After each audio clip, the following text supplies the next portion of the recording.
Bonjour à tous, je suis Critique Masqué, bienvenue dans cette troisième rétro-critique consacrée à la saga James Bond, et donc on va parler aujourd'hui de Goldfinger. Donc Goldfinger, réalisé en 1964 par Guy Hamilton, est enfin un film réalisé par quelqu'un d'autre que Terence Young, qui avait réalisé les deux premiers, toujours avec Sean Connery dans le rôle de James Bond. Et donc de quoi ça parle? Eh ben Goldfinger. L'histoire est plutôt pas mal, c'est l'histoire de James Bond qui, pendant qu'il est en vacances à Miami, est plus ou moins chargé d'une mission de surveiller un mec qui s'appelle Goldfinger, qui est un espèce de marchand d'or. Voilà, donc il va vendre de l'or parce qu'il y a anguille sous roche. Et il finit par découvrir que Monsieur Goldfinger, parce qu'il assassine une meuf que de James Bond drague, est quelqu'un de très méchant et qu'en fait, il arrive à faire passer de l'or de pays à pays et il va jouer un rôle dans le cours de l'or, mais il ne sait pas trop quoi et on va découvrir que c'est toute une manigance qui est liée à Fort Knox, la réserve de l'or fédéral américain.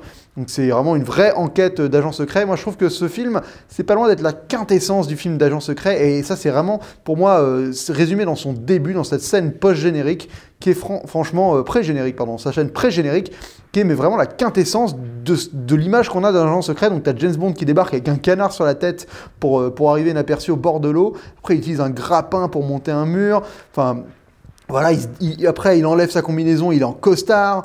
Enfin, il se bat contre des gens, il utilise des explosifs, il arrive dans une chambre d'hôtel, et là il y a une femme avec qui il a plus ou moins couché, donc on va d'ailleurs la rajouter immédiatement au compteur, celle-là qu'il utilise comme bouclier humain. Donc c'est un peu... cette séquence m'a fait rire, c'est horrible, on va parler un peu plus tard du machisme du film qui commence à être un peu problématique, mais bon, en tout cas voilà, cette séquence d'ouverture c'est vraiment la quintessence de ce qu'est un agent secret, un mec qui utilise des gadgets un peu farfelus mais qui arrive à s'infiltrer, qui à la fois d'un coup passe du mode action au mode classe, il arrive à se mêler dans une soirée, enfin voilà, il se passe, on sait jamais pourquoi cette mission aura été, mais je trouve que c'est vraiment une intro hyper classe quoi. En plus de ça, le film comporte énormément d'éléments qui font vraiment mais agent secret quoi. T'as déjà énormément de voyages, on voyage dans plein d'endroits dans ce film, on va en Suisse, on va aux États-Unis, on va en Angleterre, on est à Miami, enfin voilà, on a plein de lieux différents comme ça, d'environnements différents et ça fonctionne vraiment bien, on a un vrai dépaysement d'agent secret et ça vraiment ça fait plaisir et on a surtout la voiture, quoi. La voiture, la Aston Martin. Enfin, on a la vraie voiture de James Bond avec tous les gadgets qui vont bien. Alors là, c'est génial. On a la scène de présentation où Q va expliquer à James Bond tous les gadgets. Alors d'ailleurs, il y a des petits trucs qui sont pas trop cohérents parce que Q, il explique que toutes les vitres sont bulletproof, mais à la fois, il y a une espèce de plaque qui se lève pour être encore plus bulletproof à l'arrière. C'est un peu étrange.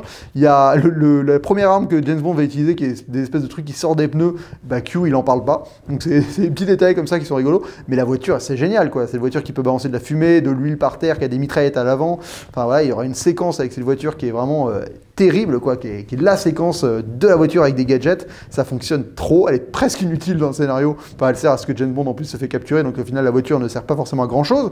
Mais le fait que cet objet soit là on est vraiment... putain, c'est jouissif, quoi. C'est jouissif. James Bond, il a un gadget qui déchire sa race. Il a sa voiture d'agent secret.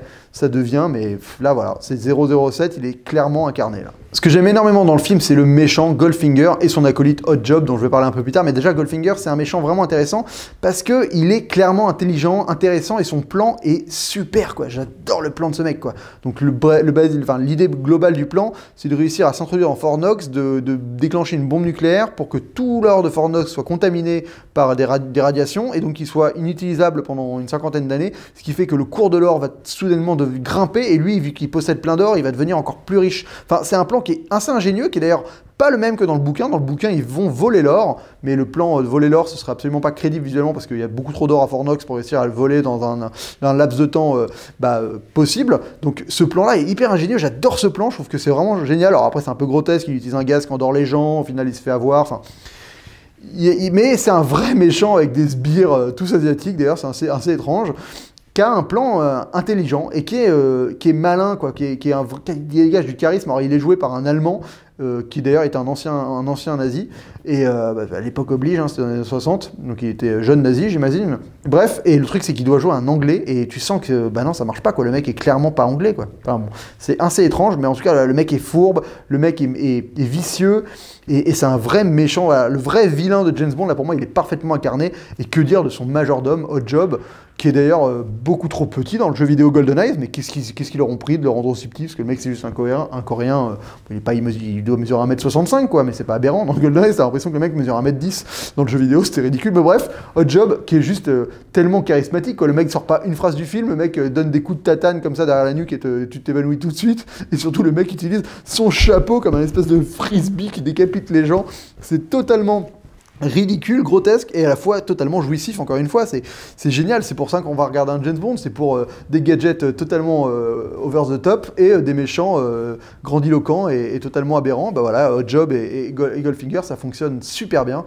Donc je trouve que c'est vraiment la grosse force de film, c'est d'avoir un super méchant qui est pas totalement ridicule dans son plan, qui a un plan intelligent, et au moment où tu l'apprends, t'es vraiment surpris, quoi. Ça fonctionne vraiment bien. Alors par contre, dans celui-là, Bond commence vraiment à montrer une facette hyper macho et un peu questionnable, parce que franchement ça commence à tendre vers le sérieusement douteux. Alors bon, c'est dans les années 60, l'époque excuse beaucoup de choses, enfin excuse pas, mais explique beaucoup de choses. En tout cas voilà, on dirait la première apparition d'une femme dans ce James Bond, c'est Bond qui l'utilise comme bouclier humain, donc c'est quand même, ça montre un peu le côté macho du mec. Alors après la meuf est supposée être une méchante, plus ou moins. Bon, mais c'est assez violent, quoi. Tu vois ça, tu vois ça surprend, quoi. Tu te dis putain, le gentleman il est vraiment passé loin. Après le truc c'est que Bond à un moment drague une des assistantes de Goldfinger juste pour faire chier Goldfinger. D'ailleurs cette séquence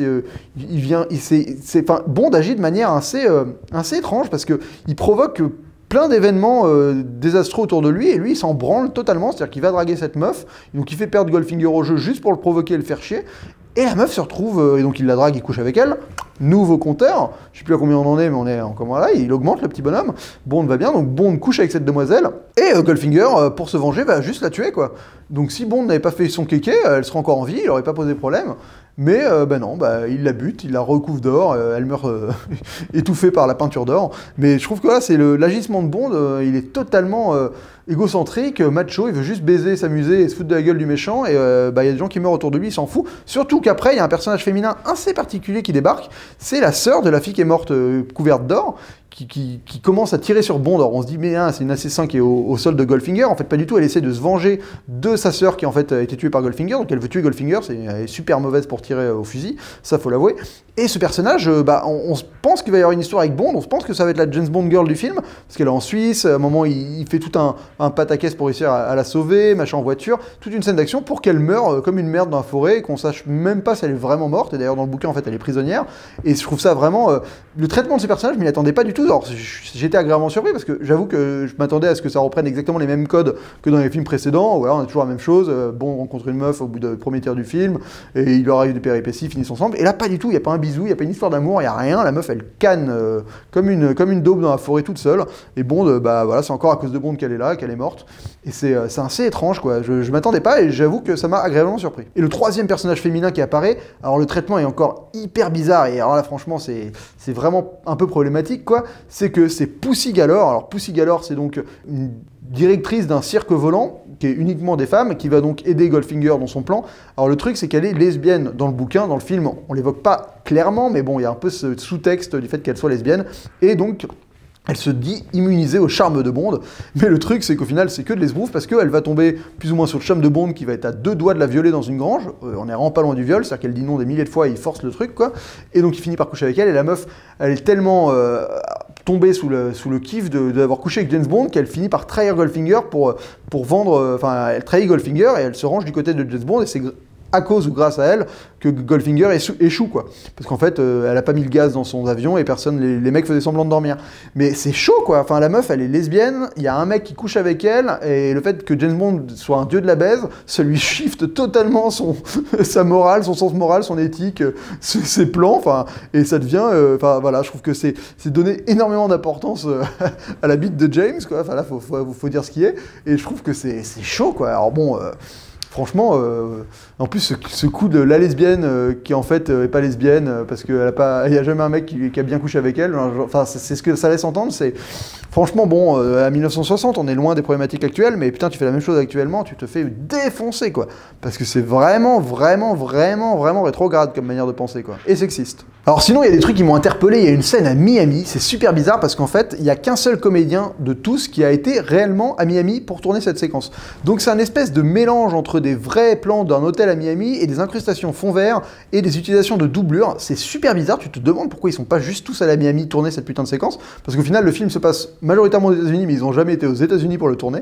C'est assez particulier. Et donc tu te retrouves à avoir la première apparition de Goldfinger, par exemple, sur ce plan large, c'est clairement une doublure. Et après ils ont mis Goldfinger en plan serré, et tu vois, le fond n'est pas du tout le même. C'est totalement différent. Et là, les plans, regardez James Bond et son acolyte, tu vois qu'ils sont clairement devant un fond vert, alors que t'es juste dans un hôtel, devant une piscine, quoi. C'est super étrange d'avoir utilisé ce procédé-là.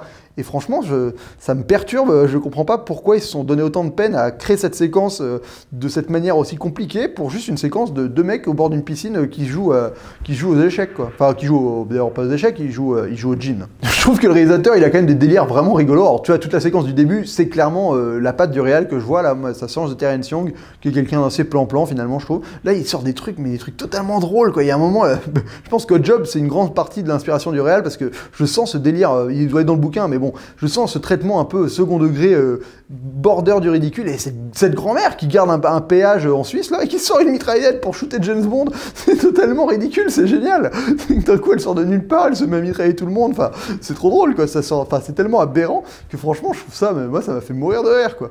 Alors après, il y a un petit détail technique qui m'a fait marrer, c'est qu'il y a une réécriture à la fin, James Bond, il devait se battre contre Goldfinger et un de ses sbires dans l'avion, et donc t'as un plan où t'as un sbire derrière Goldfinger que tu ne reverras plus jamais de la séquence.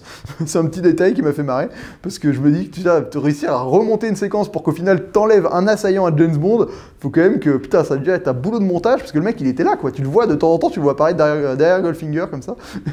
Putain, beau boulot de montage, parce que franchement, j'y ai vu que du feu, quoi. Alors après, il y a un truc que j'ai pas compris, c'est qu'il y a un plan super grotesque. Alors en fait, Goldfinger il fait venir des mafieux à qui il a demandé de l'argent pour mettre son plan en œuvre, en fait il les emprisonne, il les finit par les tuer, bref. Il y en a un qui accepte pas de faire dans sa combine, donc il le libère, plus ou moins, il le laisse partir avec l'or qui est supposé rembourser l'argent qu'il a prêté à Goldfinger. C'est hyper compliqué ce que je suis en train d'expliquer, alors qu'au final c'est hyper simple.